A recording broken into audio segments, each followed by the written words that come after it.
Hi, this is Kerby Anderson. You know, each day we take on the tough issues and provide a biblical perspective to them. The topics we cover are wide-ranging. Apologetics, theology, prophecy, creation and evolution, intelligent design, marriage, family, child-rearing, the millennial generation, trends in society, politics, economics, business, religious liberty, the Constitution, public policy, foreign policy, military policy, tensions in the Middle East, abortion, homosexuality, pornography, sexual ethics, media, technology, history, and America's godly heritage. We talk about anything that affects your faith, your family, or your freedom. So don't go anywhere, because Point of View starts right now.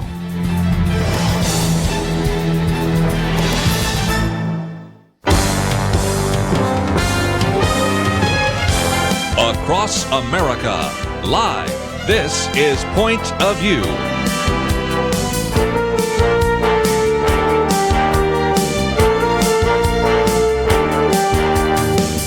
And now, Kerby Anderson. Thank you for joining me. Today we're going to spend some time in the first hour talking about the Internal Revenue Service, and in particular, some of those regulations that were actually being de facto implemented in the past, and then the attempt to bring new regulations, which we've been told are on hold at the moment, but we know better about what this is going to mean. And if you are certainly involved in this political campaigns right now, involved in political activity of some sort, perhaps you have worked with or maybe even have a 501c3, a 501c4, a political action committee, and other things. We're certainly going to be talking about that and get into what is actually happening at the Internal Revenue Service. We've quoted from some of the very good work done by Hans von Spakovsky in the past, but we're going to be privileged to have him with us on the phone for a while to talk about this very important issue. We have posted and give you links to the Heritage Foundation memorandum that he's put together. The IRS tries to silence political speech again, this time with new regulations. He is the senior legal fellow at the Heritage Foundation, individual that works in their Center for Legal and Judicial Studies. He's the co-author with John Fund, who's also been on the program with us in the past, Who's Counting? How Fraudsters and Bureaucrats Put Your Vote at Risk, a more recent book, Obama's Enforcer. He spent 2 years as a member of the Federal Elections Commission, charged with enforcing campaign finance laws. He's a former litigator, individual that serves today also as an adjunct professor at George Mason University School of Law, graduate of Vanderbilt School of Law, as well as a graduate of MIT. Hans, thank you so very much for joining us once again here on Point of View. Kerby, happy to be with you. One of the things I kind of want to go through was all the details in your memorandum. We encourage people to get a copy of it, and also I always encourage people to join up with the Heritage Foundation.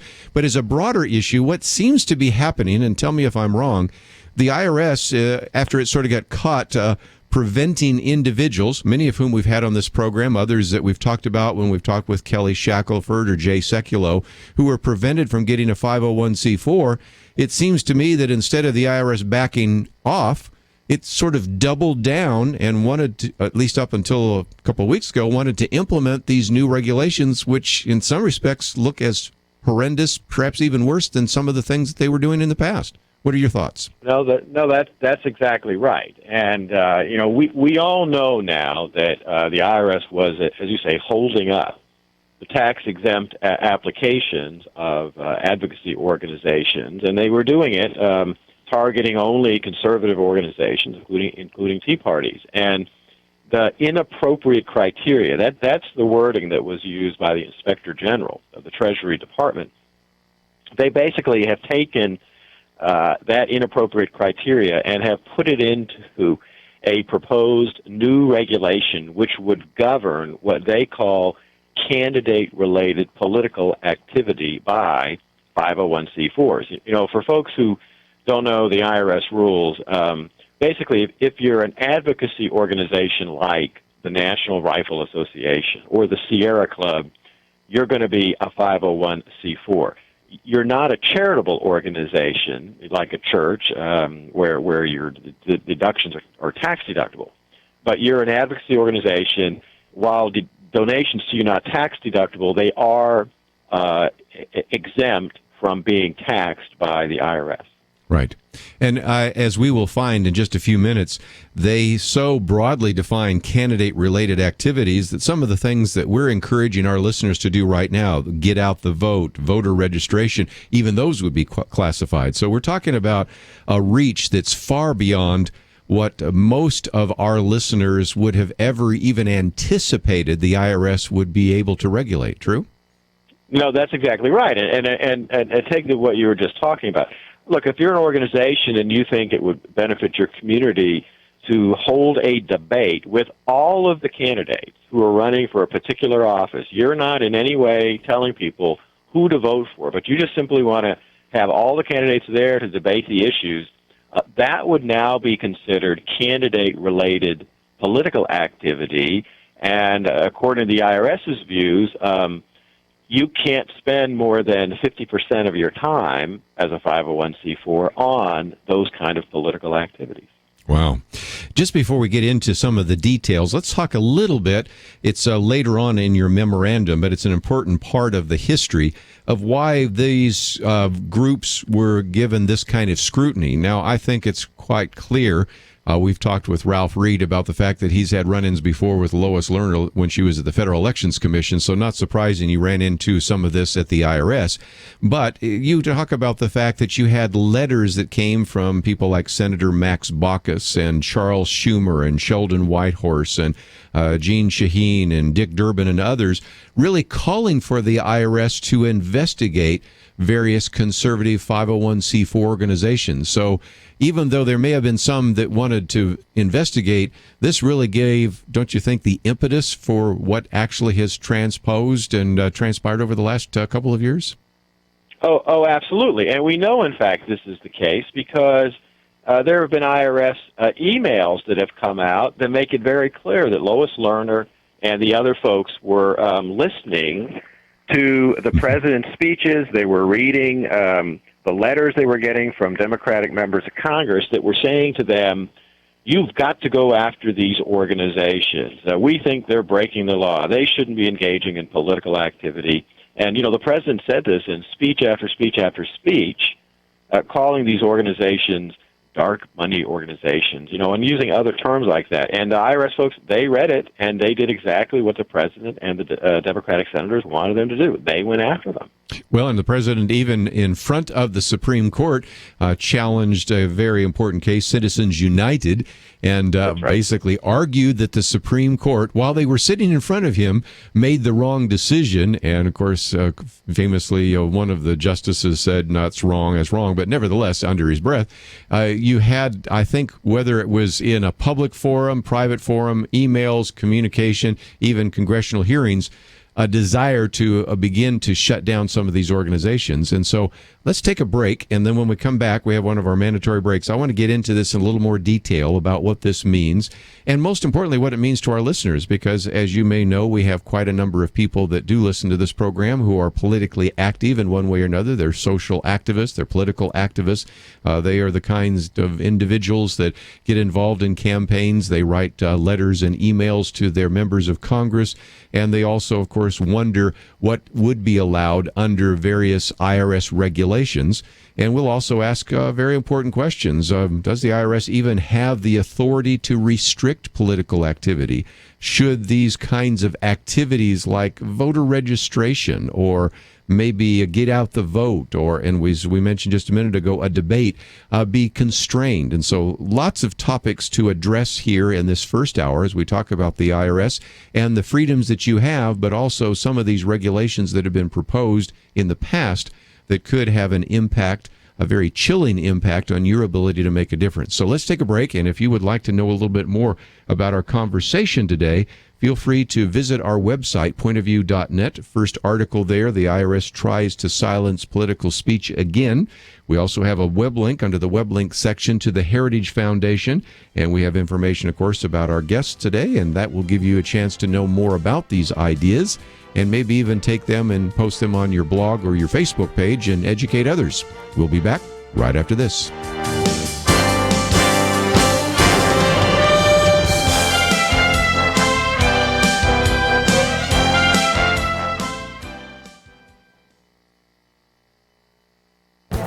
The Point of View Commentary with Kerby Anderson. You know, if we are to be more effective in communicating biblical values and morality, we need to understand basic strategy. Yesterday, I talked about one of the themes in the book, Rules for Patriots by Steve Deace. He argues that we should never accept the premise of your opponent's argument. Another principle he talks about is for us to never surrender the moral high ground. His primary example is abortion. A nation that has killed over 50 million babies in the womb seems no closer to overturning court decisions that made this possible. He says that is because pro-lifers are not arguing about the sanctity of human life, but instead are arguing about the quality of life. He says we argue that all life is sacred, but then pursue legislation that doesn't try to end child killing, but seeks to put restrictions on it like waiting periods before killing your child. This is where I have some disagreement. I recognize that given the restrictions established by the court, we can only take these small steps. The legislation passed by various states doesn't end abortion, but it has reduced it significantly. You know, Steve Deace is right that only we focus on the legislation and often are guilty of what I've talked about yesterday in accepting the premise of the pro-choice view based upon a utilitarian ethic. You know, lots of people say that they are pro-life with exceptions. Sometimes those exceptions are few. Other times they're many. But you know, it's hard for me to accept that position since I've done interviews with people who were those exceptions. They could have been aborted simply because they were conceived through rape and incest. It is impossible for me to look them in the eye and say anything other than, "I'm so grateful that your mother didn't abort you." There are many other examples we can use, but the principle is simple. We should not abandon the moral high ground and compromise our principles. I'm Kerby Anderson, and that's my point of view.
You're listening to Point of View, your listener-supported source for truth. Privileged to have with us Hans von Spakovsky, and he is the author of quite a number of books, but including a memo that we've posted here today. The IRS tries to silence political speech again, this time with new regulations.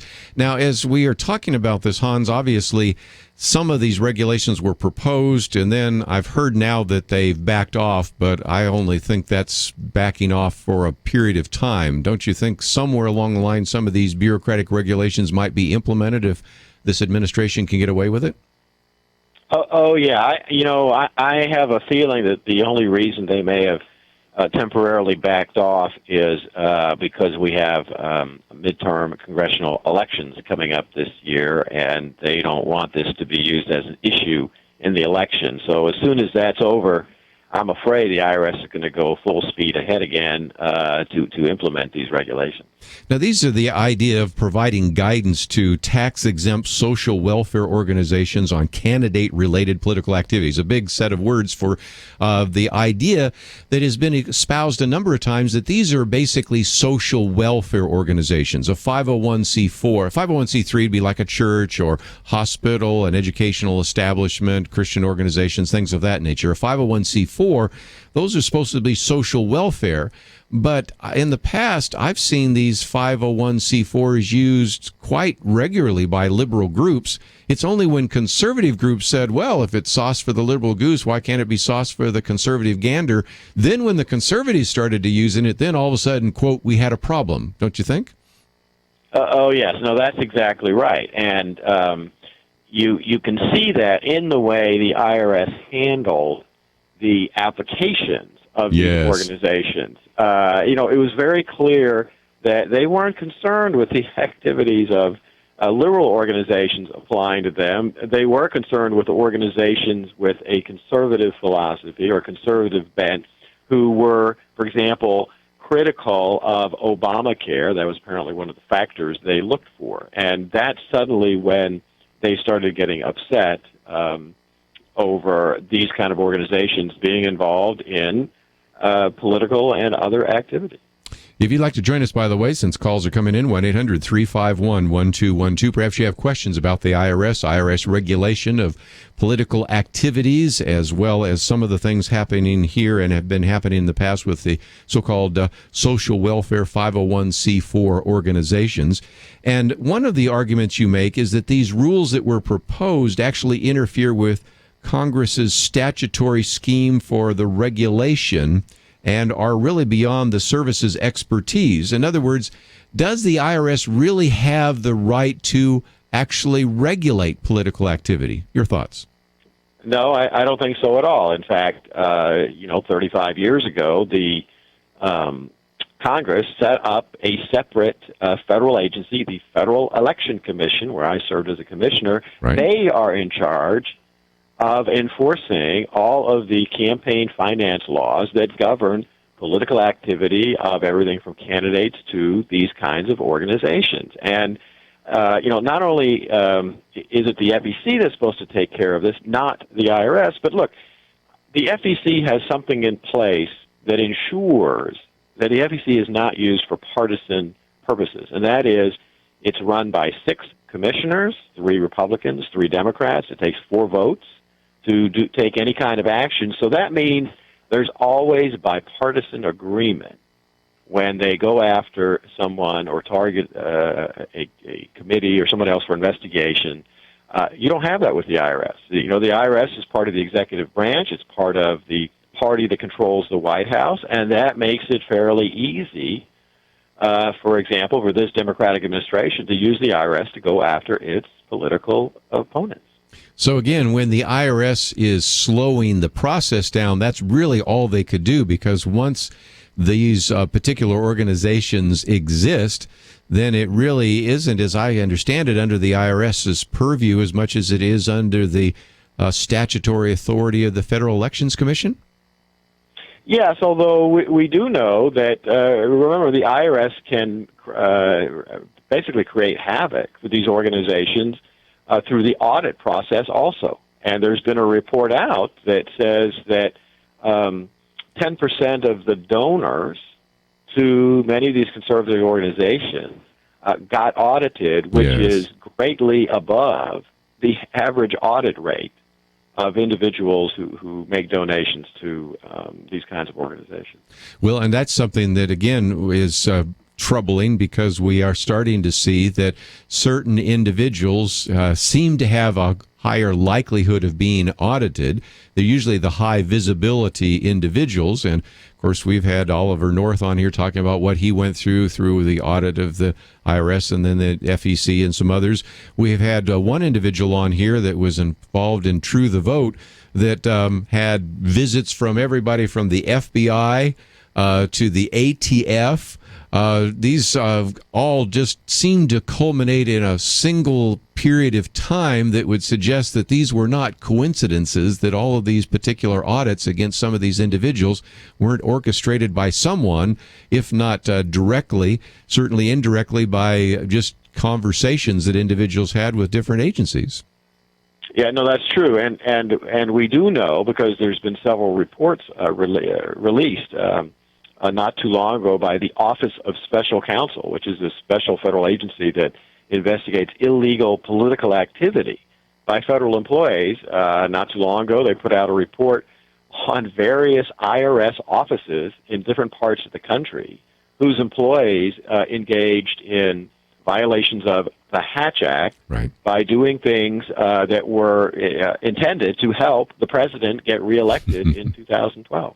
Yeah, the Hatch Act, for people who are not familiar, says that if you are actually a civil servant, you cannot be involved in direct political activity. But obviously, these reports showing that individuals were supporting a particular candidate, in this case, the President of the United States, and that is illegal, and it's something that should not be happening, and apparently has been happening with some regularity, hasn't it?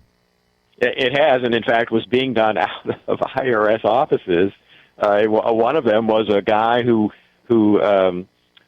handled questions on the IRS question line, where the taxpayers call when they have a tax problem, and this person was urging people to vote for President Obama. I mean, you can't make some of this stuff up. Let's give some of you a chance to join our conversation today. Perhaps you have questions about the Internal Revenue Service. Maybe you've wondered how far can you go, and maybe even within your own church or other organizations. We certainly have posted some information about that, but I know that some of you have had some questions about the Internal Revenue Service, and most importantly about this investigation of the so-called IRS scandal. We'll certainly be talking about some of the other scandals a little bit later, of course, the VA, and we'll be getting into some of the conversations we had yesterday in the second hour. But while we have Hans von Spakovsky on with us, I wanted to give you a chance to ask a question or make a comment as we talk about the Internal Revenue Service, the Federal Elections Commission, and the importance of us to be involved politically, but also the rather chilling effect that this has all had. Just before I take a break, though, Hans, I thought I'd talk about, since you mentioned those offices, it brought me back to Cincinnati.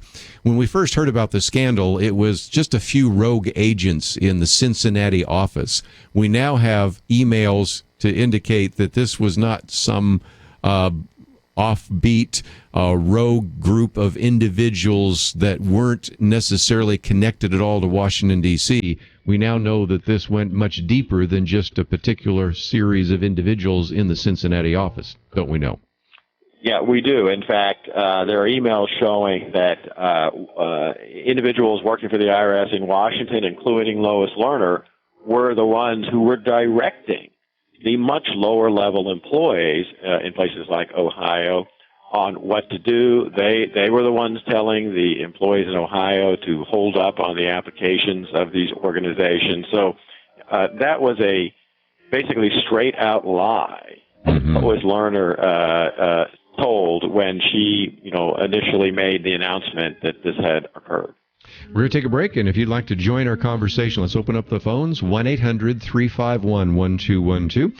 We are privileged to have with us a little bit longer Hans von Spakovsky, and he is, again, the Senior Legal Fellow and Manager of the Election Law Reform Initiative in the Edwin Meese Center for Legal and Judicial Studies at the Heritage Foundation. If you would like to know a little bit more about some of the things we've been talking about, this very well-done memorandum, 11 pages long, talks about the IRS trying to silence political speech again, this time with new regulations. Those have been postponed in quotes at the moment, but we know what might be coming in the future.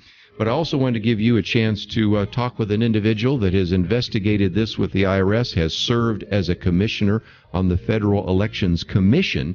If you had particular questions about what you can or cannot do with various organizations and various tax status, we would certainly want to give you that chance to ask those questions. But also perhaps you have some comments about this IRS scandal, where it's gone, what it means, and the, I think, very chilling impact that it has had on political activity in this country. So if you'd like to join our conversation as we go to a break, this would be a great time for you to give us a call. 1-800-351-1212, 1-800-351-1212.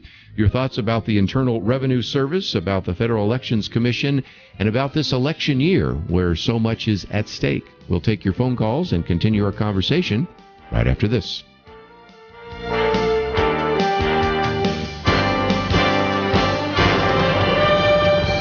You are listening to Point of View. For materials offered during the program, please write to Point of View, Post Office Box 30. That's Box 30, Dallas, Texas 75221, zip 75221.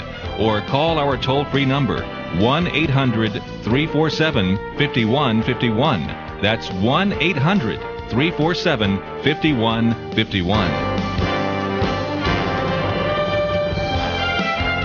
The opinions expressed on Point of View do not necessarily reflect the views of the management or staff of this station.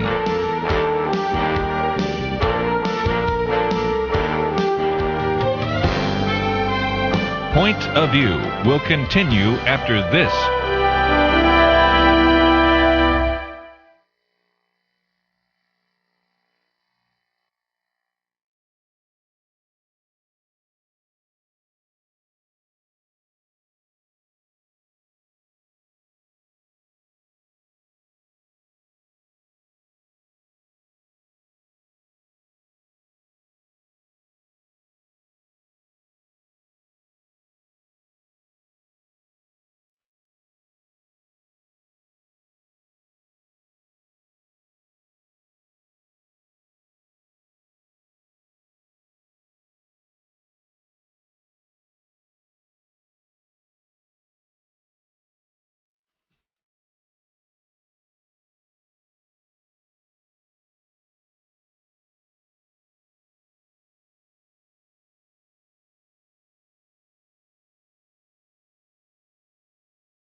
The world's smoothest jazz, 24 hours a day. Oh, Sky FM.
You are listening to Point of View. The opinions expressed on Point of View do not necessarily reflect the views of the management or staff of this station. And now, here again is Kerby Anderson. I'd like to join our conversation today, 1-800-351-1212. Hans von Spakovsky with us, and let's go to immediately some of our phone calls. We'll go to Georgia. Anna, thank you for calling today. Hi. I have a question about the people that you mentioned about the IRS agents. answering the phone with questions that recommended they vote for Obama. Sure. And that's just a mild thing compared to a lot of these other instances where the people have not been, I just wonder if they've been punished or reprimanded. I'm retired civil service, and my husband was retired Army.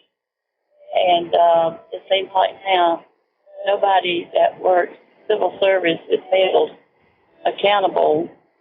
They might be relieved from their job like the top IRS agent. But I just wonder what's going on with all of that. Are they actually going to be reprimanded, or okay, it's just a great big mess, especially now with the VA is the latest, I guess. Sure. We'll get to the VA a little bit later. But, Hans, let's talk about that. Reprimands, there's been a little bit of action, but not very much. What do you see anything happening in the future? Well, the specific incidents that the caller was talking about, people did get reprimanded and punished about them. Another similar case recently that occurred actually at the FEC, the Federal Election Commission, where there was illegal political activity by a career civil servant. The person actually lost their job. So, there's been punishments. But as we all know, when it comes to the upper level people at the IRS, there's been absolutely no punishment. The only person who has left their job is Lois Lerner. But that was not really that big of a deal because she was apparently planning on retiring anyway. And so, she basically left with her full pension. So I'm not sure anybody could really say she's been punished in any way. Yeah, and that's what we sort of noticed in some of the other scandals. Of course, we'll stay on the IRS here, but when we look at some of the others, sometimes somebody steps down, but they were going to retire anyway, or in a few cases, there's window dressing. But if indeed you have a systemic problem, scapegoating even higher up isn't going to solve the problem. So obviously, these regulations suggest that there are people within the Internal Revenue Service that are convinced that they need to do all they can to redefine what social welfare means and use that in a way to prevent various organizations that will apply in the future to actually receive a 501c4 organizational designation unless they, and then fill in the blank, promise not to do these things or reveal the content of their prayers or whatever. I mean, some of the questions that they were asked are incredible. But going back to that, let's talk about that for a minute. There was nothing in the original code to really define social welfare. So these new regulations are an attempt to define it in such a way as to essentially eliminate political activity, right? Yeah, no, that's exactly correct. And, the IRS takes the position that if you're an organization dedicated to improving social welfare, that does not include political activity. But, in our society today, that is a foolish point of view because it doesn't matter what issue you're interested in, whether it's the Second Amendment, abortion, welfare, whatever that issue is. These days, with the massive federal government we have, the large state governments, government has its fingers in and has its control over all of these issues. And if you're an organization dedicated to doing anything from improving the environment to trying to enforce Second Amendment rights for people, you have to deal with the government. And that means not just the legislature, but in fact, I'm sure, getting involved in making sure that candidates are getting elected who are going to take your point of view on those particular issues. Sure. Help us for just a minute to figure out when we constrain the First Amendment, because we have a First Amendment right to freedom of speech and press and assembly and all of the rest. But the argument that you get sometimes from people in government is if I'm going to confer upon you a benefit, 501c3, 501c4, whatever it might be, then you lose some of those First Amendment rights. But with a 501c4, I don't see anywhere in the original regulations where it limited your political speech. And political speech would certainly imply advocating for candidates and might also, I think, include all the things we just talked about, everything from a get out the vote campaign to maybe even voter registration. So how do we kind of draw the line, or how does the government draw the line? Well, it wasn't really until the late 1950s that the IRS issued a regulation that started differentiating between social welfare and political activities. And I actually don't think they're authorized to do it by the federal law, but the IRS has always done it that way. Well, at least for 60 something years. I think that if the IRS goes through with these new regulations, there are a lot of people who are going to sue them, and if that happens, I think they're not only going to be suing over these new regulations, I think people are going to raise that issue, which really no one has ever raised in all this time. Do you think this eventually, if indeed those suits come, goes to the Supreme Court? Because we have had a couple of cases that have gone to the Supreme Court, the Citizens case, the Buckley case, and a few others. It almost seems like it's almost about time for some judicial entity to step in and bring some clarity into what is, I think, even intentionally a confusing area. Because it's sort of murky, I think the IRS is able to operate with a lot more discretion than maybe really should be provided to them in the first place. I think that could happen. It could get to the Supreme Court, but that will depend on whether or not the IRS goes through with coming up with these new regulations. If they put in place what they have proposed, there's for sure going to be lawsuits, because what they proposed is so outrageous and such a violation of the First Amendment that they are going to get lawsuits over it. Look, the time for public comment on these regulations was over at the end of February. The IRS got 150,000 comments. I saw that. About these proposed regulations. That's more than the IRS and the Treasury Department have gotten combined over any other regulation in the last 7 years. And the comments were overwhelmingly against these regulations. I might just mention we contributed to a few of those ourselves. We provided ways in which people could use the address and the links provided so that they could express their opinion. But it seems to me there's another court case looming, and that is, if I understand it right, and you know the technicalities better than I do, Section 527 seems to prohibit the Internal Revenue Service from even adopting any kind of restrictions on what is called candidate-related political activity. So, as we just mentioned a few minutes ago, the IRS right now may be operating outside of statutory authority. Isn't that possible? Yeah, it is possible. And what folks need to understand here, and actually members of Congress don't seem to understand, especially some of them who have been trying to get the IRS to go after folks, is, look, this is not a tax issue, because whether you're a 501c4 organization like the NRA or the Sierra Club, if you are, you don't pay taxes on the money that your members and donors give you. If you are a pure political organization, that's what's called a 527 organization. Right. For example, that's what campaign committees are for candidates. Okay. You also don't pay taxes. Yeah, so it's not really a tax issue. Yeah. All right. Whether you're a 527 or whether you're a 501c4, you're not going to pay taxes on the donations you get.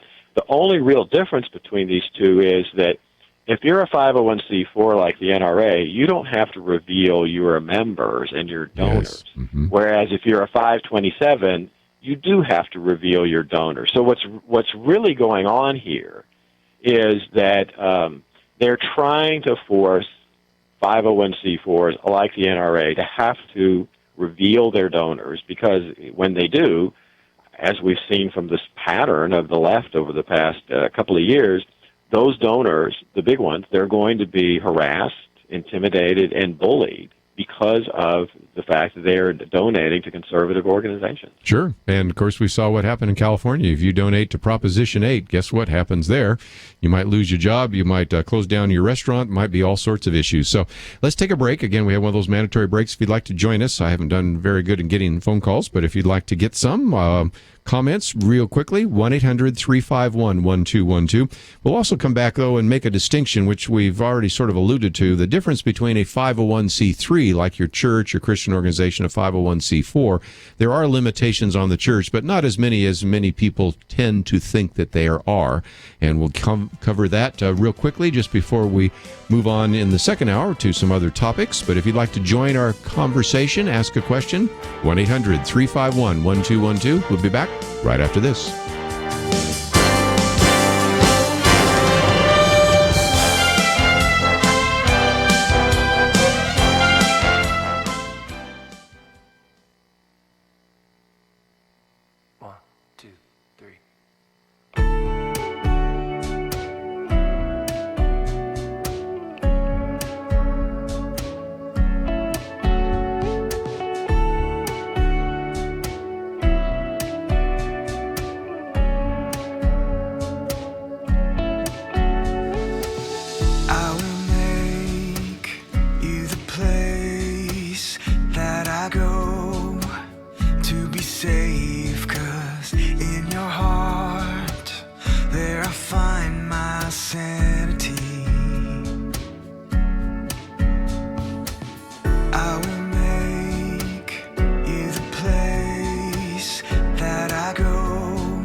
Now, back to Point of View, your listener-supported source for truth. Back for a few more minutes. If you'd like to join us, 1-800-351-1212 with Hans von Spakovsky. And if you'd like to join our conversation, we'll take those phone calls. Let's go first to Kentucky and talk to Chuck. Chuck, thank you for joining our conversation today.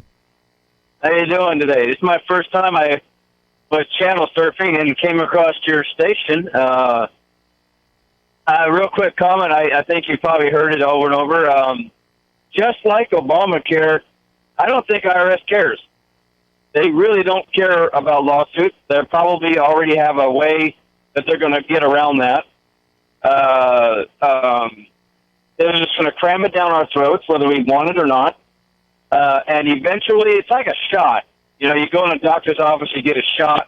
It hurts at first, and then finally it goes away. You know, gas was $1.85 before Obama took office. Now it's what, $4? And they don't care. They have an agenda, and Obama's got a couple of years left. And they don't really care. You know, one of the things we're going to be talking about a little bit later, Hans, is if you can't get a piece of legislation through Congress, in the case of the energy and coal-fired plants and things of that nature, you implement it through the EPA. If you can't get restrictions through campaign finance reform through Congress, well, you implement them through the IRS. It does seem to be kind of an ongoing pattern that sometimes the current president tries to use the executive branch to achieve what he couldn't actually achieve through the legislative process. Your thoughts? Well, I think we might have. He's got a pen and a cell phone, right? So Yeah. that's how that's how he does that. No, that's exactly right. And in fact, these IRS regulations, in many ways, are an attempt to use the IRS to implement a bill that they were unsuccessful in trying to get through Congress, the Disclose Act, which was intended to overturn the Citizens United decision. But look, it gets worse because, you know, right now they are just finishing up a hearing over in the Senate Judiciary Committee. Almost half of the U.S. Senate has signed on to a bill that would amend the First Amendment. Yes. So that Congress could put in all kinds of restrictions on political speech and political activity. Yeah, these regulations that were proposed would have certainly restricted and maybe even have violated the First Amendment rights, and obviously there's probably a lawsuit coming somewhere along the line, but as you said, there are really attempts right now through things like the Disclose Act and others to limit our speech. So this is why I think we need to pay more attention than ever before, and I think it's because of the stakes that are so high. I think there are many in Congress right now that recognize that what is happening right now in the election cycle of 2014 looks a little bit like what happened in 2010 with the Tea Party. And so that's why I think you have so many people wanting to try to figure out how they can limit our political franchise, our First Amendment rights, and the rest. So I certainly appreciate the information that you've been giving to us today. Just before we run out of time, though, I wanted to maybe help our listeners understand the difference between a 501c3 and a 501c4. We've talked about how a 501c4 is a lot like a 527, but there is a real difference in a 501c3. That is, a church, a Christian organization, does not have as much freedom and is actually limited in being able to be involved in the political process. But that still does not mean they can't, at their church, register people to vote, pass out voter guides, maybe even invite candidates to a candidate forum. There's still, even with some of the limitations on the 501c3 organizations, still a great deal of freedom that churches and Christian organizations have to educate the people that they want to educate so that they are making informed decisions about the candidates when they go into the polls.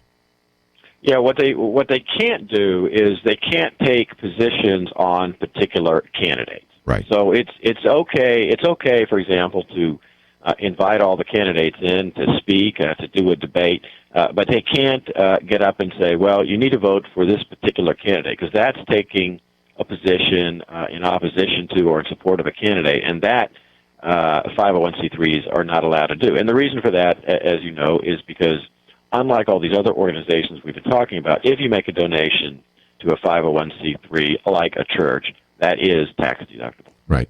And so, again, those are a few limitations. Now, some of those were actually implemented by Lyndon Johnson. We've talked about that in 1954, whether pastors can address those issues. But those are really small. And what I found, Hans, is that most churches, most Christian organizations would never really even feel that that was something they would want to do. The First Baptist Church of Duluth or Peoria endorsing a candidate. I can't even imagine a church that wants to do that. Now, the pastor is free to do that. And another limitation is they could not raise money for a candidate. And I don't know of anybody that's ever passed an offering plate in a church. Well, maybe Jesse Jackson. But, you know, anybody else that passed an offering plate in a church, then they used it for a political campaign. So those are the limitations, and they're really small. And so, again, I don't want our conversation today to cause individuals in churches, pastors listening to this to say, oh, well, we can't have voter guides or anything like that. Those are all very permissible. available, but as you said, there are some limitations, but nothing like what was happening to these various groups that are 501c4 organizations. So just before we let you go, let's talk about the great resources you have there at the Heritage Foundation. We've made available to anybody that wants to go to our website or take the link to your website, heritage.org, this memo, but you have much more great information, videos, and other books and resources. So talk about what is available to individuals when they go to the Heritage Foundation. Sure, and the website is very easy. It's heritage.org, and we've basically got policy papers on every topic you could imagine, from domestic policy to foreign policy. I have a great deal of information there on things I've written about, and I actually, Kerby, if I could say, I have a new book coming out next week on I didn't know about that. On Eric Holder and the Justice Department. It's called Obama's Enforcer, Eric Holder's Justice Department. It's frankly about the way Eric Holder has completely politicized. I did see that coming out. Again, Obama's Enforcer, Eric Holder's Justice Department. I just realized, it is coming out. So we'll have to have you back. So I'll get a copy of that book, and if you don't mind, we'll put you on the spot again and talk about some of the things happening in the Justice Department. So thank you so very much for joining us today. Happy to do it. We will take a break, and then when we come back, we'll get into some other issues. So if you'd like to join the conversation in the second hour, we'll take some more phone calls. Didn't want to get some of this content out, but we'll get some of your responses to these. And if you would like to join us, of course, that number, 1-800-351-1212. Let me just real quickly also mention, for those of you that are in churches right now, you might wonder during this election season, what exactly are my limitations? What are our freedoms? And we have posted this on our website. It's been up for more than a week, and it's something that was created actually years ago by Kelly Shackelford at Liberty Institute. And it is called Churches and Elections. And as you go to the website, you will see that we talk about what the few limitations are, and the two that are easy to remember, neither of which I've ever heard a church wanting to do. The first is a church does not have the ability and does not have the freedom to endorse or oppose a particular candidate.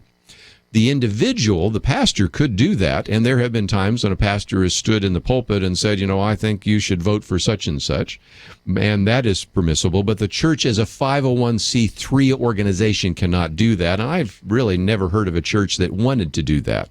Number two, the church as an organization cannot use its funds to raise funds or to use those church funds for a candidate. Again, I've never heard of a church doing that. On the other hand, what can a church do? Well, a church, for example, can register the various members to vote. You could have a voter registration drive out at the church or in the foyer or the lobby.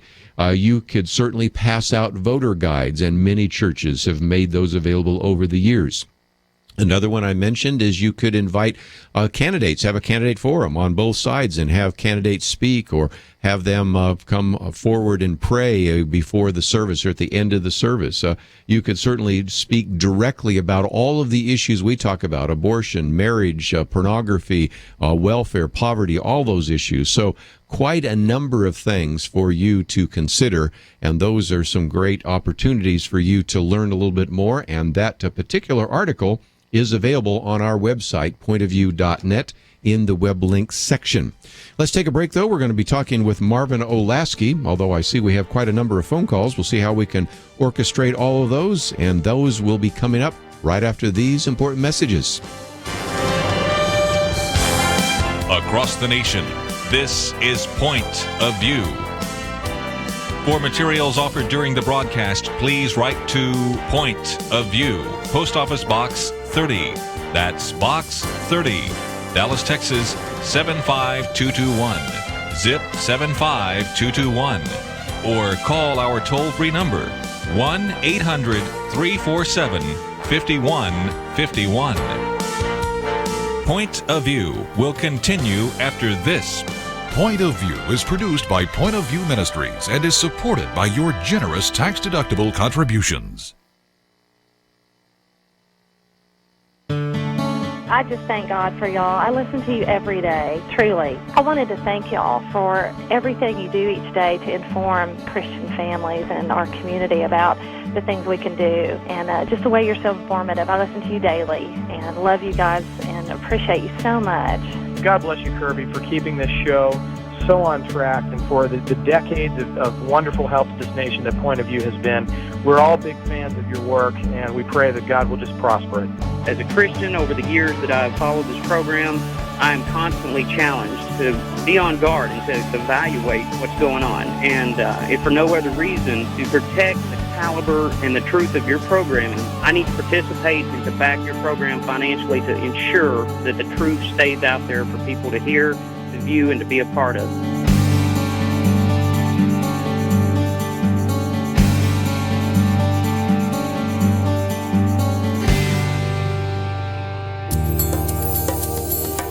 This is Point of View Radio.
how I adore you.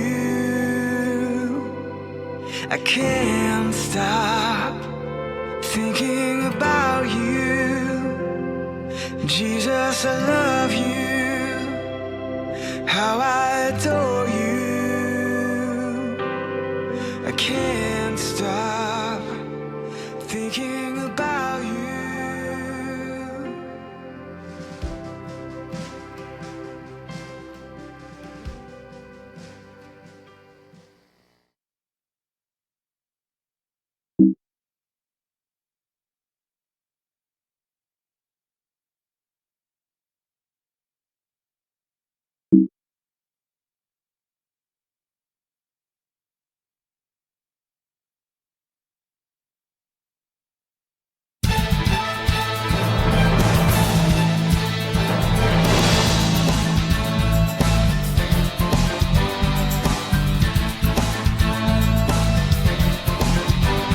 Hi, this is Kerby Anderson. You know, each day we take on the tough issues and provide a biblical perspective to them. The topics we cover are wide-ranging: apologetics, theology, prophecy, creation and evolution, intelligent design, marriage, family, child-rearing, the millennial generation, trends in society, politics, economics, business, religious liberty, the Constitution, public policy, foreign policy, military policy, tensions in the Middle East, abortion, homosexuality, pornography, sexual ethics, media, technology, history, and America's godly heritage. We talk about anything that affects your faith, your family, or your freedom. So don't go anywhere, because Point of View starts right now.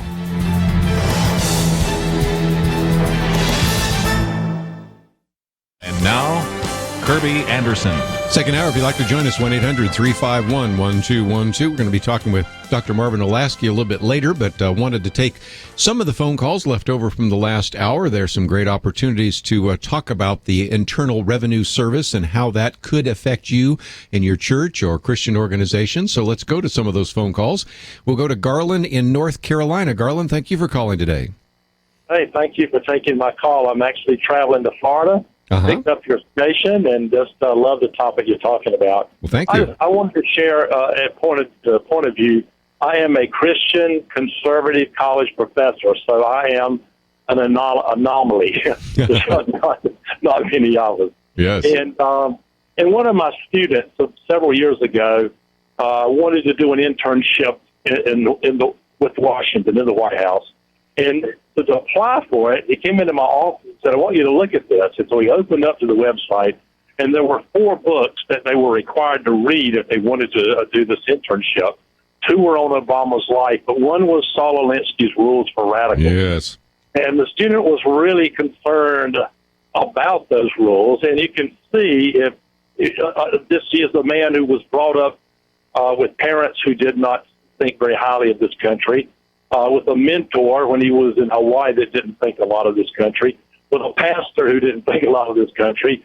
And I think he came in with this jaundiced view of the United States and our role in history as being very negative. And so if you apply his philosophy, if he follows Rules for Radicals, almost from the beginning, you go through those rules and you see one is you divide people. It has not been a uniter, but very much a divider, pitting people against each other. Which has been a big problem. The other big one is you demonize your enemies, people who disagree with you. You don't just say, well, we have different points of view. You try to destroy them, and that's exactly what was happening with the IRS. You've seen it all through. I don't think I've ever seen a president who publicly criticized individuals, citizens of the United States, the way this guy has, because that's how you have to deal with people who disagree with you.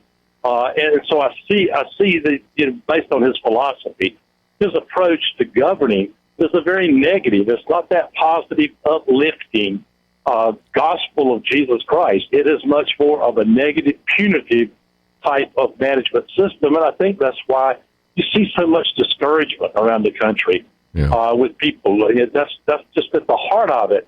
The gospel is to build us up. It's to give us hope. And with all the promise of hope and change, we just got the change. But with it, we got hopelessness. And so that's, as a believer, that's something that, I don't think God will honor. in my opinion, historically or even today. Well, I think your analysis is very good. And also, I want to encourage you as a Christian professor, a professor with Christian convictions. In just a minute, we're going to be talking with Dr. Marvin Olasky, who for many years was a professor at the University of Texas and has graduate degrees from Yale and Michigan and others. And there's a small lot, but I'm so grateful that there are Christian professors like you out there. We wish that your tribe would increase. Well, thank you very much. I try. I do a lot of work with students and to try to straighten them out from the stuff that they're being taught in school. So I just appreciate your time. Thank you. You are the second individual today to call in and say you just happened on the station. In your case, of course, you were driving through, I guess, North Carolina at the time on your way to Florida. Just before I get to Marvin Olasky, let me take one last phone call left over from the last hour as we were talking about the IRS and 501c3, 501c4 organizations and the rest. And we'll stay in North Carolina for just a minute. Andrea, this time, what would you like to share with us? Yes, help me, please. I listen regularly to Moody, and it's everybody, Dr. Lutzer, David Jeremiah, all of them. Sure. And I just wondered, because I have $500,000 of inheritance money, and my husband and I argue about where the money's going. We have no children, we have no grandchildren. I'm like, hey, it's going to God's kingdom, and that's Moody, okay? Well, very good.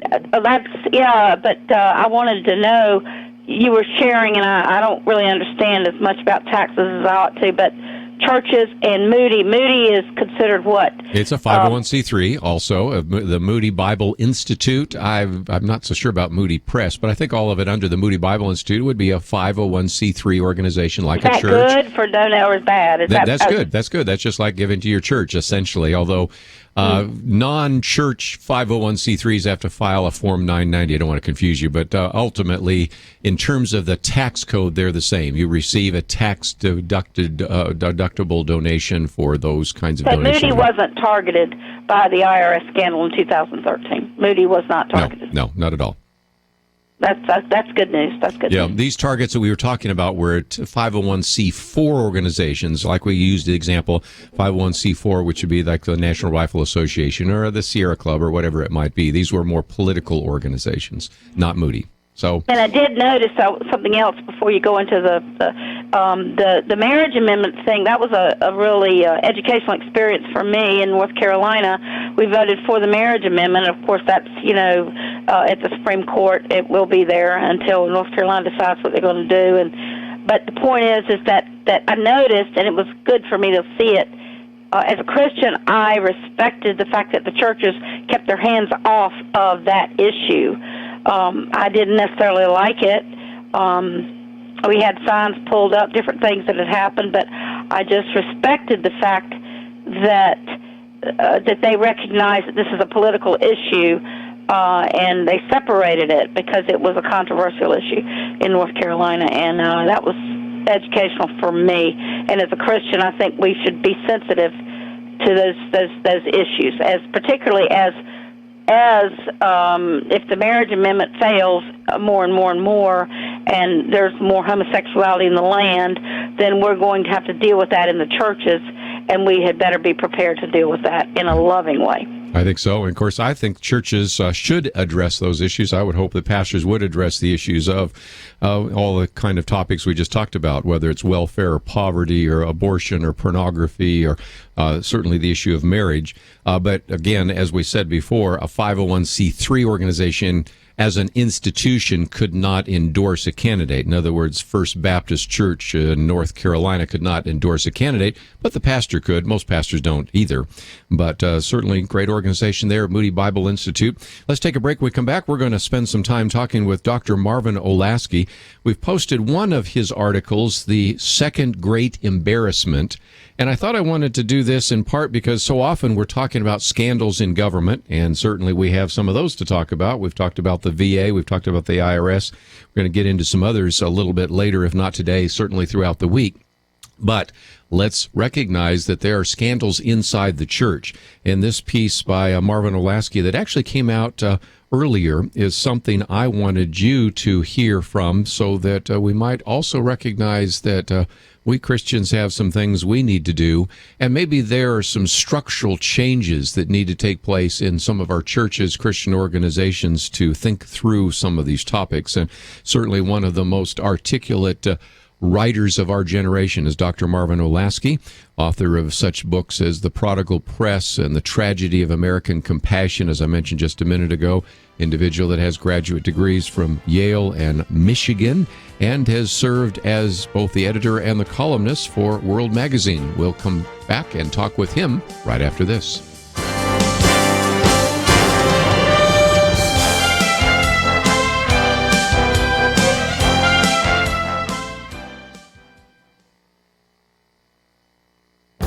The Point of View Commentary with Kerby Anderson. You know, if we are to be more effective in communicating biblical values and morality, we need to understand basic strategy. Yesterday, I talked about one of the themes in the book Rules for Patriots by Steve Dace. He argues that we should never accept the premise of your opponent's argument. Another principle he talks about is for us to never surrender the moral high ground. His primary example is abortion. A nation that has killed over 50 million babies in the womb seems no closer to overturning court decisions that made this possible. He says that is because pro-lifers are not arguing about the sanctity of human life, but instead are arguing about the quality of life. He says we argue that all life is sacred, but then pursue legislation that doesn't try to end child killing, but seeks to put restrictions on it like waiting periods before killing your child. This is where I have some disagreement. I recognize that given the restrictions established by the court, we can only take these small steps. The legislation passed by various states doesn't end abortion, but it has reduced it significantly. You know, Steve Dace is right that only we focus on the legislation and often are guilty of what I've talked about yesterday in accepting the premise of the pro-choice view based upon a utilitarian ethic. You know, lots of people say that they are pro-life with exceptions. Sometimes those exceptions are few. Other times they're many. But you know, it's hard for me to accept that position since I've done interviews with people who were those exceptions. They could have been aborted simply because they were conceived through rape and incest. It is impossible for me to look them in the eye and say anything other than, "I'm so grateful that your mother didn't abort you." There are many other examples we can use, but the principle is simple. We should not abandon the moral high ground and compromise our principles. I'm Kerby Anderson, and that's my point of view.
You're listening to Point of View, your listener-supported source for truth. We're pleased to have with us now Dr. Marvin Olasky, and as I mentioned before, editor of World Magazine, a columnist who has written not only for World Magazine, for the Austin American Statesman, and certainly an author of so many excellent books, an individual that really takes very seriously how to apply a biblical worldview to all of life. And sometimes when we talk about some of these scandals, every once in a while one of you will call in and say, well, what about scandals in the church? And I say, well, that's not off the table either. We certainly need to talk about this. And this very excellent piece that we've posted on our website, pointofview.net, and you can go to World Magazine to find it as well. The Second Great Embarrassment. Just as we had a first great awakening and a second great awakening centuries ago, now we've sort of gone through a great embarrassment in the 1980s 1980s, and now a second great embarrassment in this particular decade or so. And Dr. Marvin Olasky, thanks for joining us today here on Point of View. Hey, good to be with you, Kerby. You know, you have done such a good job at World Magazine addressing some of these scandals, and we would wish that you didn't have to cover them, but there are quite a number out there. But explain your idea of the great embarrassment and the second great embarrassment, because it'll help us understand that we're in a period right now where maybe we're not hearing about the really high visible Jim Bakker, Jimmy Swaggart kind of scandals we had in the 1980s, but we still have some that we need to report here on Point of View, and certainly you've been reporting about in World Magazine. Yeah, there sure are a lot, and boy, it's my wish and fervent hope and prayer that we didn't have to do it. But yeah, we seem to be in that type of period right now. The religion studies courses, American religious history courses, typically talk about the Great Awakening of the 1730s and the 1740s with people like Jonathan Edwards and George Whitefield. And then the Second Great Awakening is in the beginning of the 19th century, 1800, 1810, 1820. That, unfortunately, is what we have today, but it's not an awakening, but an embarrassment. So I wrote about the great embarrassment from about 1987 to 1991, Jim Bakker, Jimmy Swaggart, and so forth, really over-the-top folks. And since about 2006, very sadly, we've had what future historians might refer to as the second great embarrassment, starting with Ted Haggard, continuing with Doug Phillips, and lots of other folks. In the past half year or so, we've just had many more scandal stories in the world than we would like to have. We don't want to call it scandal world. Or if we do, at least we'd rather report scandals in the Obama administration if we have to have them, rather than scandals in the church. But boy, it's just bad news and lots of it. Well, and in some respects, like you said before, in the 1980s, these were sort of over-the-top people. I don't know that when Marlon Maddox was the host, he maybe interviewed Jimmy Swaggart, Jim Bakker, probably not. Those were kind of independent contractors. When we come here, especially to Doug Phillips or Mark Driscoll, whatever, these people have been on this program, you know, people that are in a sense a little closer to what you might call the evangelical fundamentalist group of individuals. And so I see a difference in that regard as well. They may not have the same kind of visibility. Frankly, if some people don't read World Magazine or don't listen to the occasional time when we'll cover that here on Point of View, they don't have the front page nature that the others do, but they certainly are doing damage in terms of the cause of Christ and the image that people have of Christians. Wouldn't you agree? Oh, certainly, and sadly, I have to agree.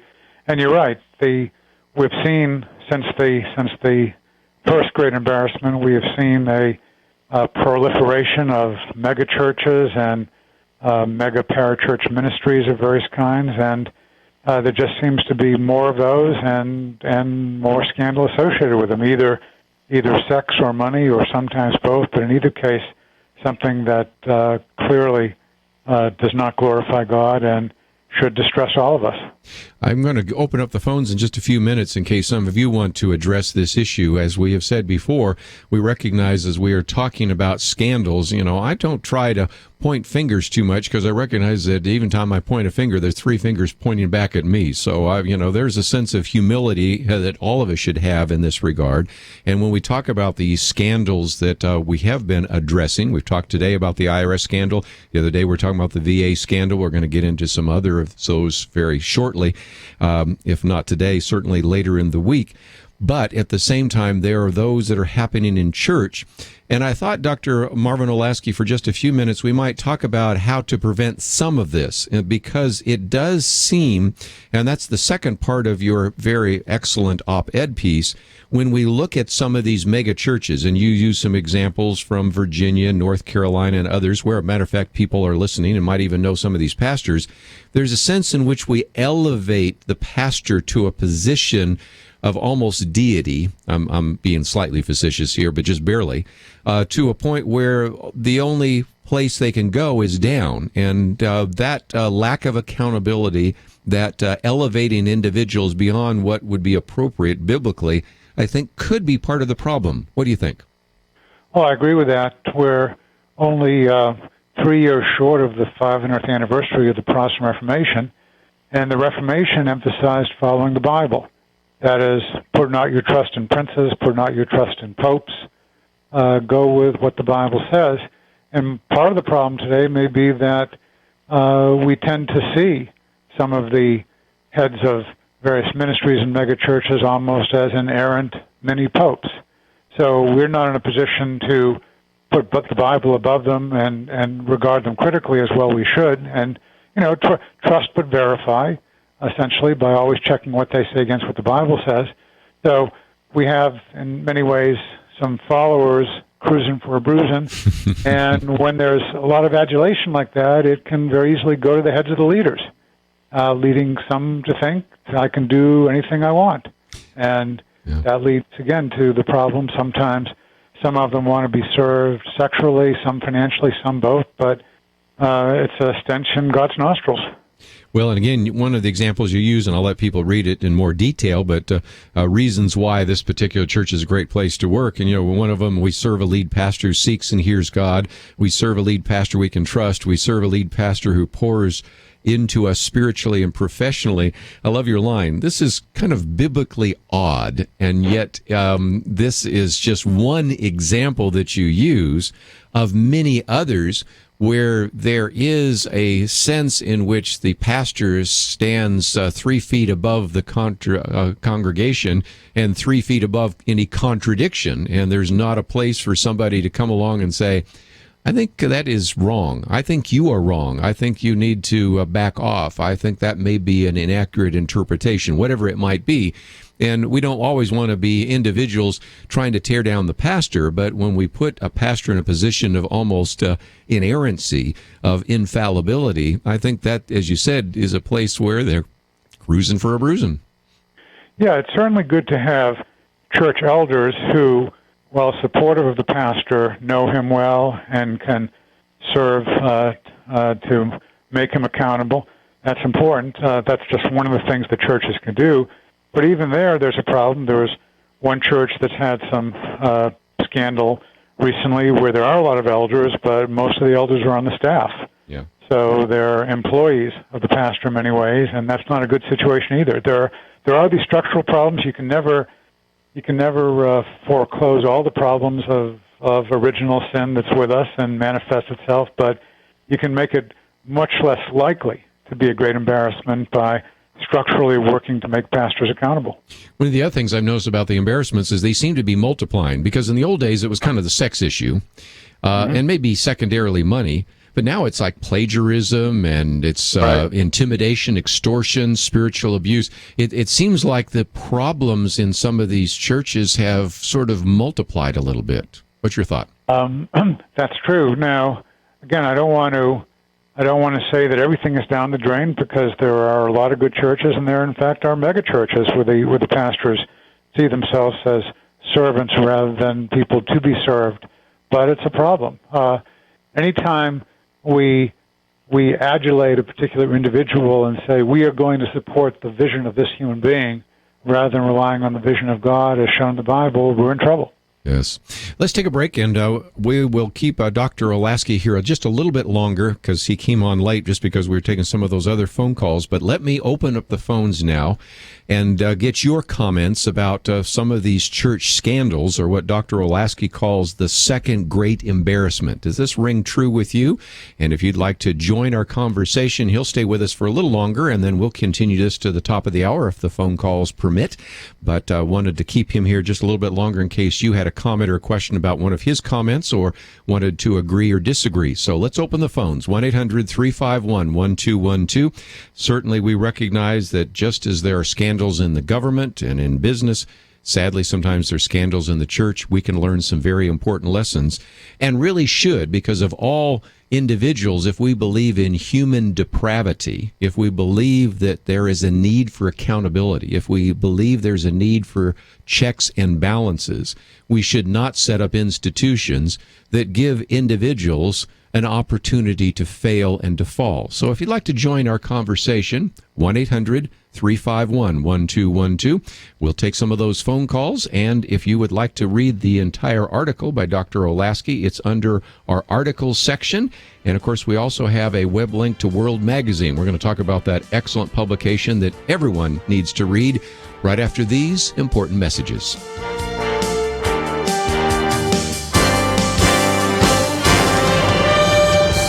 You are listening to Point of View.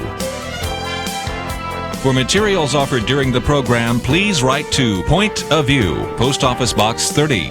That's Box 30, Dallas, Texas 75221, zip 75221. Or call our toll-free number, 1-800-347-5151. That's 1-800-347-5151. The opinions expressed on Point of View do not necessarily reflect the views of the management or staff of this station.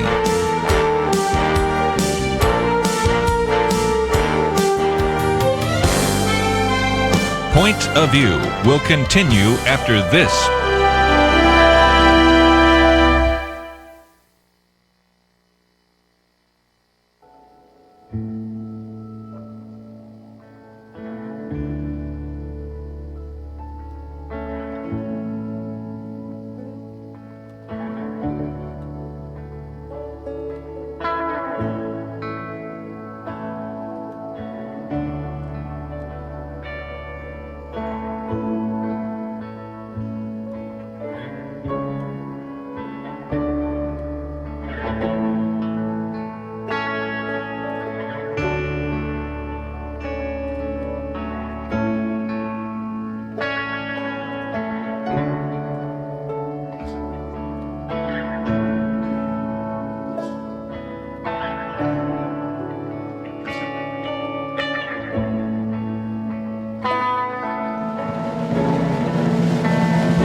are listening to Point of View.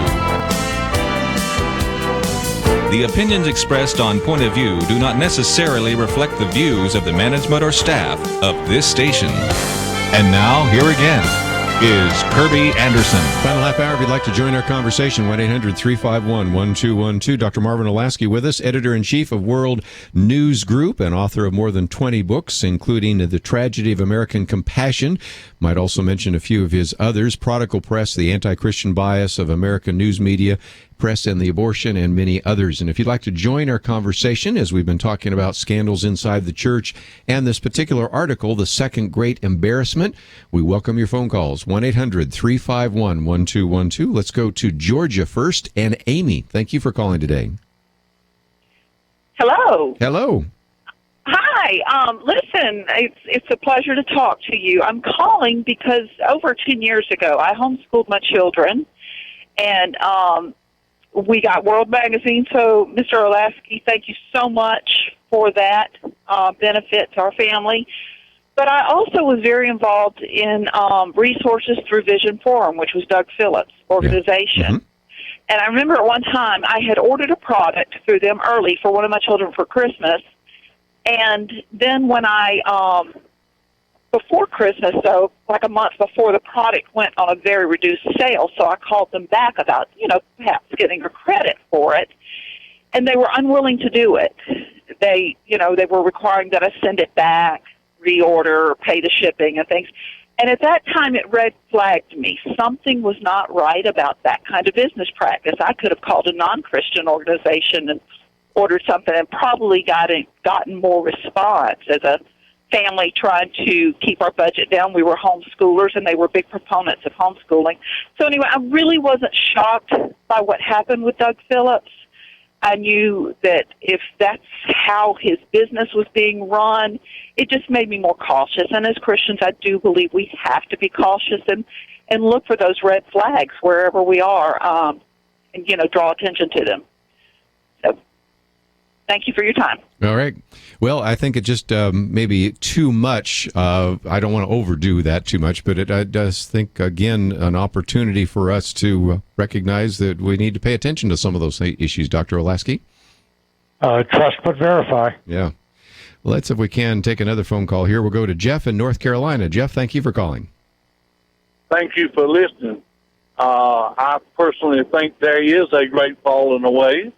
The Lord tells us there will be, and I see Jimmy Swaggart as not being the only one of us who is falling away at times.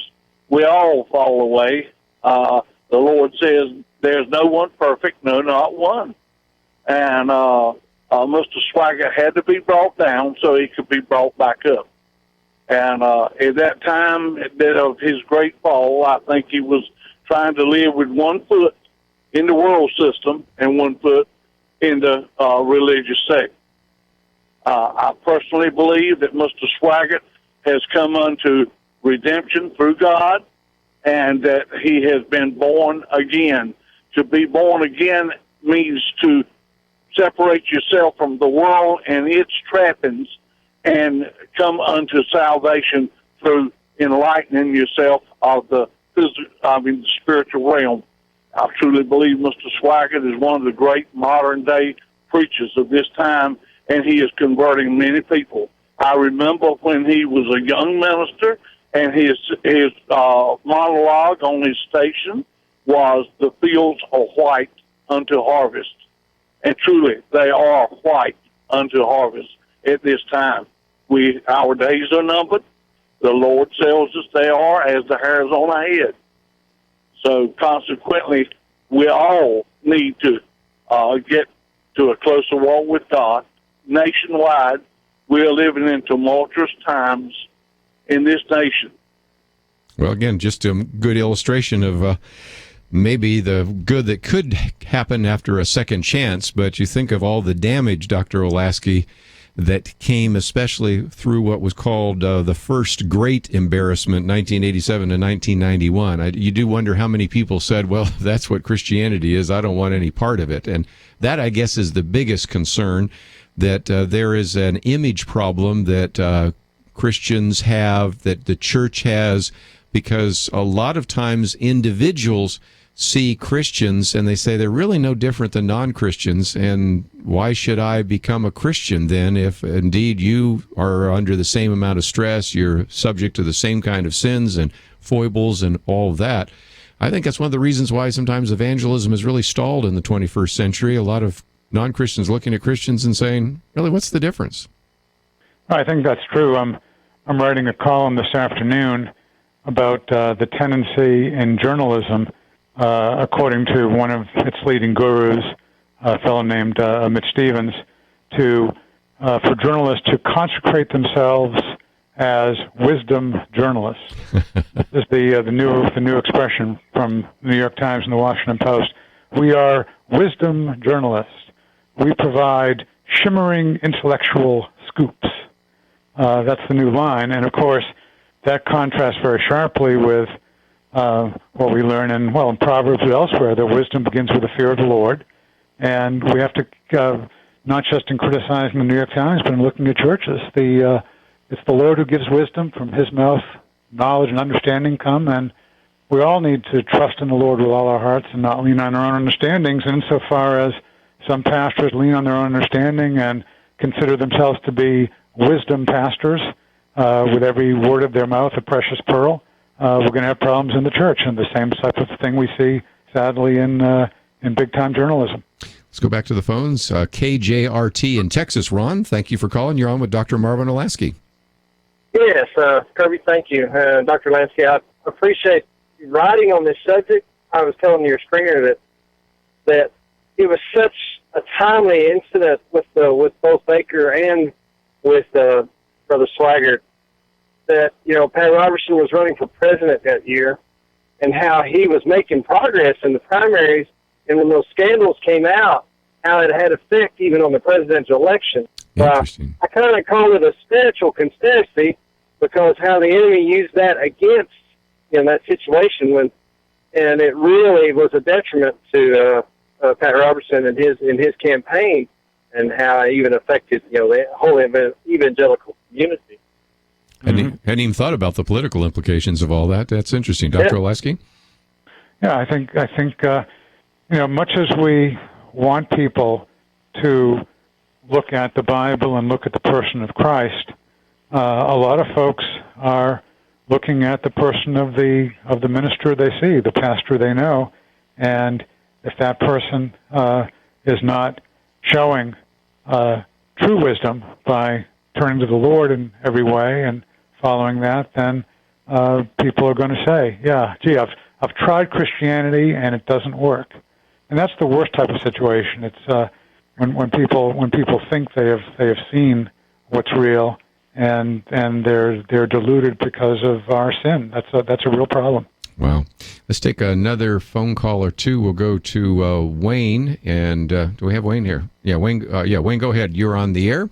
KBXD, Texas. Go ahead. Hi. Thank you so much. Doctor, I don't know if you covered it in your book or not, but I consider the greatest embarrassment for the church the fact that there's anti-Zionism in the church, and so many people in other denominations are just not speaking out against this. I think that, anti-Zionism, as you know, is a form of Semitism, excuse me. And people simply don't take the prophecies and the call for the church to support the nation of Israel and the Jewish people, and to take the gospel to them.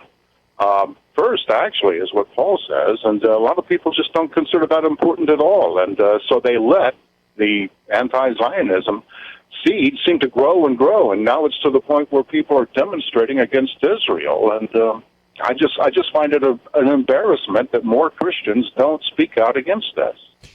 Yeah, well, we've certainly talked about that on this program. Dr. Olasky, just before I let you go, any comments? No, it's certainly Nation of Israel is something we support, and I know you write about it quite often in World Magazine. Yeah, and it's a very sad thing.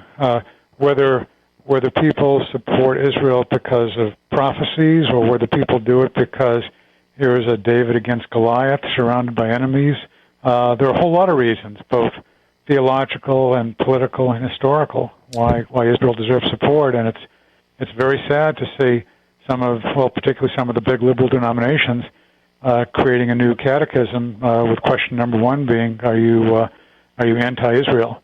And then there are other questions such as, are you pro-abortion and so forth? But that's not the gospel. It's something I think that God hates. We have nothing else. Just before I let you go, let me again mention that World Magazine is a great resource, and we already had a very good testimony from Amy from Georgia. I will add mine as well. I certainly enjoy and have always enjoyed World Magazine. I appreciate what you and Joel Beltz and others have done, and so thank you so very much for writing in it, and thank you for joining us today here on Point of View. Thank you, Kerby, and we pray that we won't have more scandals to cover. Well, certainly. We'll take a break, take some final comments right after this.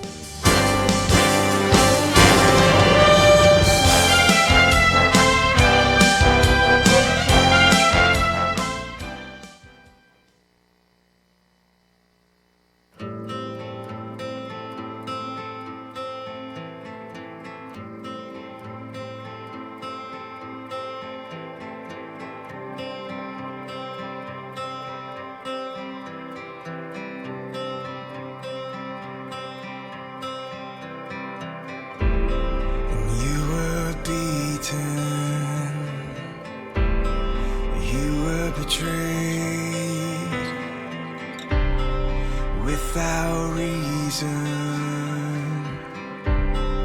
you took the blame. You were rejected time and again. You loved your accusers the same as a friend. I wanna love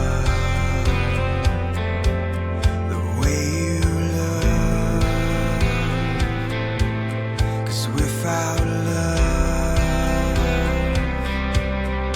I am nothing, and I wanna love the way you love, 'cause without love, I am nothing. You were beaten,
Now, back to Point of View, your listener-supported source for truth.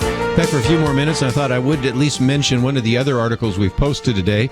First article today was all about our conversation about the IRS. The second article we posted, Marvin Olasky's piece, The Second Great Embarrassment. But I did want to talk about one other item in the news right now that a lot of people have been talking about. We haven't had a chance to mention here on Point of View, and that is the fact that your electric bill could go sky high. And the piece that I actually posted there by Katie Pavlich, Executive Power Grab, Obama to announce new plans forcing electricity rates to skyrocket. And when she starts the column. She talks about the fact that when President Obama ran for office in 2008, he promised that he'd implement policies that would force electrical rates to necessarily skyrocket. So those are his words, and that's exactly what's happening. 6 years later, President Obama is set to announce these major regulations on power plants in the name of climate change.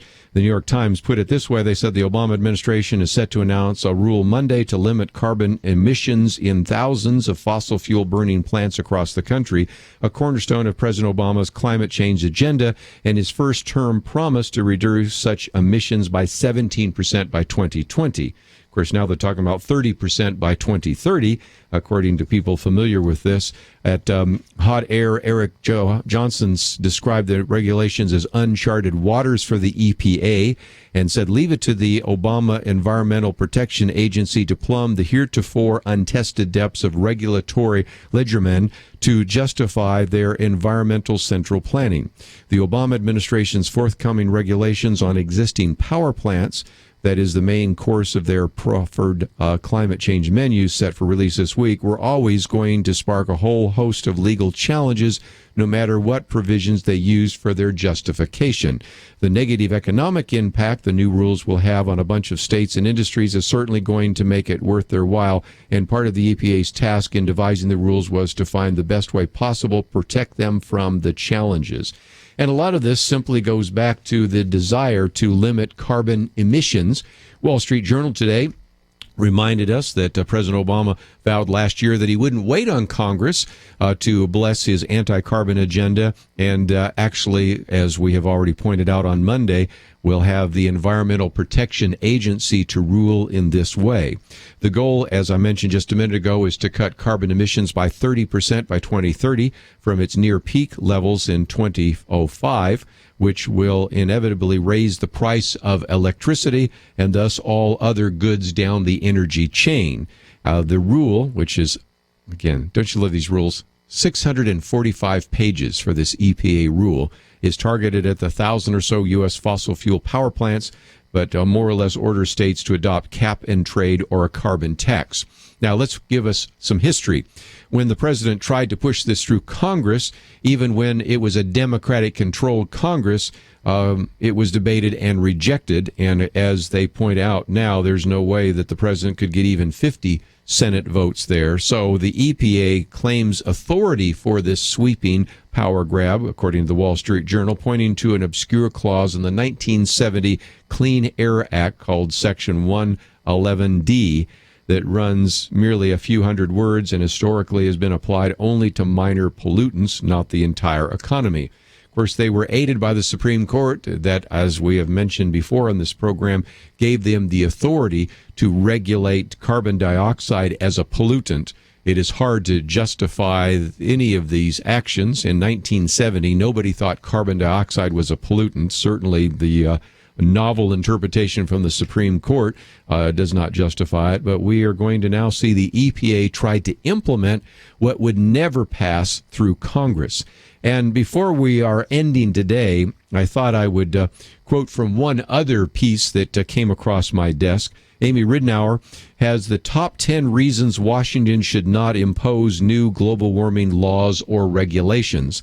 Number 1, she says, the world isn't warming. Scientists measure surface temperatures and atmospheric temperatures using satellites, including scientists who believe in global warming theory, say the Earth hasn't warmed since the Clinton administration. Number 2, anti-global warming laws hurt people. That's kind of the premise of the Wall Street Journal, that this new energy rule is going to be a huge tax on the poor and middle class, who will not have the discretionary income to deal with the increase, not only in electricity, but all the other things that are in one way or another affected indirectly by the increased cost of electricity. And certainly, as Amy Ridenour says, all the major legislative and regulatory proposals to combat global warming kill jobs and disproportionately hurt lower income people and minorities. Number 3, And this is one to remember. The United States already leads the world in carbon dioxide reduction and is a great role model.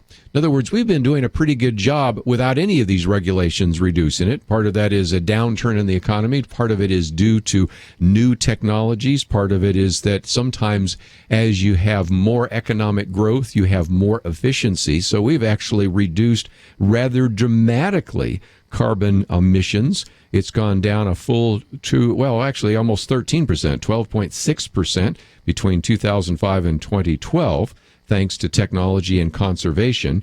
And yet at that time, while our carbon emissions have been going down, worldwide carbon dioxide emissions have increased by 17.7%. So if anything, we have set the standard and provide, I think, a role model for how to do it in the future apart from these regulations. Number 4, she goes on to say, global warming climate models don't work. Since 1979, over 96% of the models predicted more future warming than took place. Number 5, claims that 97% of scientists endorse the global warming theory are propaganda. To get to 97%, activists include every scientist who believes the Earth has warmed even a little and that humans have played even a small part. But activists use the 97% figure as if it represents only scientists who believe warming is catastrophically dangerous and overwhelmingly human-caused. Then she goes on to some of the political things like the IPCC and other groups and talks about some of the political issues. She also begins to address some of the various political issues, which in the interest of time I won't get into, but you have everything from the Kyoto Treaty to the various proposals that were first put forward in the Clinton-Gore administration, now in the Obama-Biden administration. And it's just a reminder that if indeed these regulations are put into place and court challenges are unsuccessful, all of us will be paying a lot more for electricity. But it isn't just electricity because, in a sense, anything that is used electricity, all the various goods and services down the energy chain will go up as well, and it will certainly have a devastating impact. We could talk about it a little bit more, but we're simply out of time, so let me focus on that article and encourage you to maybe read it in its entirety, because it gives you a little bit more of an understanding of some of the things that we're going to be talking about, certainly later in the week, if we can get to them. But don't forget that later in this week, we will have some opportunities to hear from a number of experts and individuals. Tomorrow, for example, we're going to be talking about the right to life, the battle for life in 2 different ways. Elizabeth Graham will be with us again, Texas Right to Life.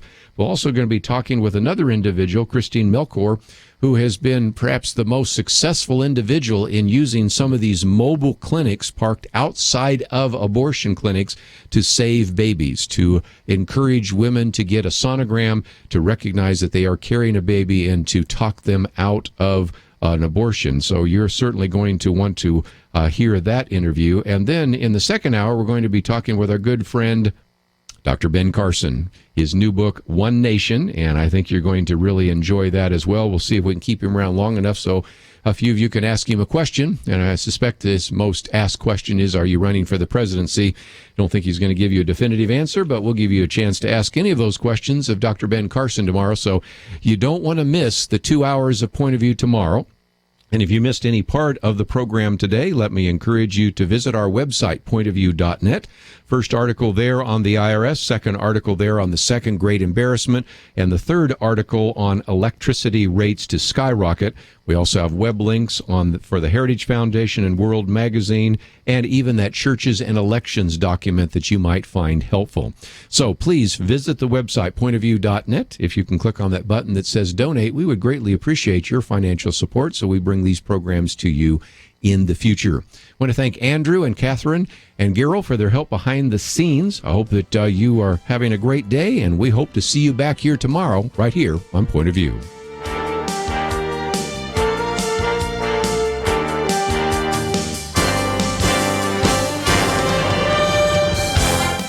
You have been listening to Point of View. For materials offered on the program, please write to Point of View, Post Office Box 30. That's Box 30, Dallas, Texas 75221. Zip 75221. Or call our toll-free number 1-800-347-5151. That's 1-800-347-5151. Point of View is produced by Point of View Ministries and is supported by your generous tax-deductible contributions. I just thank God for y'all. I listen to you every day, truly. I wanted to thank y'all for everything you do each day to inform Christian families and our community about the things we can do, and just the way you're so informative. I listen to you daily and love you guys and appreciate you so much. God bless you, Kerby, for keeping this show so on track and for the decades of wonderful help to this nation that Point of View has been. We're all big fans of your work, and we pray that God will just prosper it. As a Christian, over the years that I've followed this program, I am constantly challenged to be on guard and to evaluate what's going on. And if for no other reason, to protect the caliber and the truth of your programming, I need to participate and to back your program financially to ensure that the truth stays out there for people to hear, to view, and to be a part of.